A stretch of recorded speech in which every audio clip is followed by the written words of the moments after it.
appropriate for the president-elect or a president to be criticizing. Is it appropriate for people in your industry to try to create division and to try to create narratives anytime these things happen? Now, you're not as interested in doing that because Newsom is a D. If Newsom was a Republican, you guys would go you would have him nailed to the wall for what they're doing over there. And I know we've dealt with it. We just assume in Florida, anytime something happens, it's going to be politicized by the media. So you guys sitting in judgment of Donald Trump, I mean, excuse me, I think your track record of politicizing these things is very, very bad. Okay, last question. Newsom should resign and that the wildfires are all his fault. So do you agree with those comments?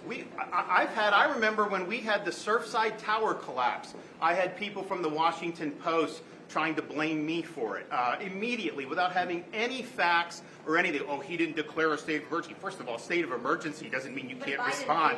It's all that. Excuse me? Biden did it. I think that's what you said. Well, but what I'm telling you is you guys are trying to make an issue of it when I have watched from this seat. In fact, when I got elected governor, I was meeting with some of the other Republican governors, and what they would say is, hey, if you have a natural disaster, just know media's coming at you, they're going to do it. It's not the same. That mayor of L.A., if that were a Republican mayor, I could only imagine what that would do.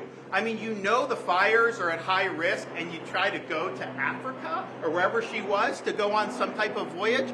You should have been there preparing and doing that, and yet I don't see a lot of heat being directed in that thing. And so, you know, I'd like to see some balance on how this is done. You could criticize the president-elect, but I think you also have to hold these other people accountable, and I have not seen that.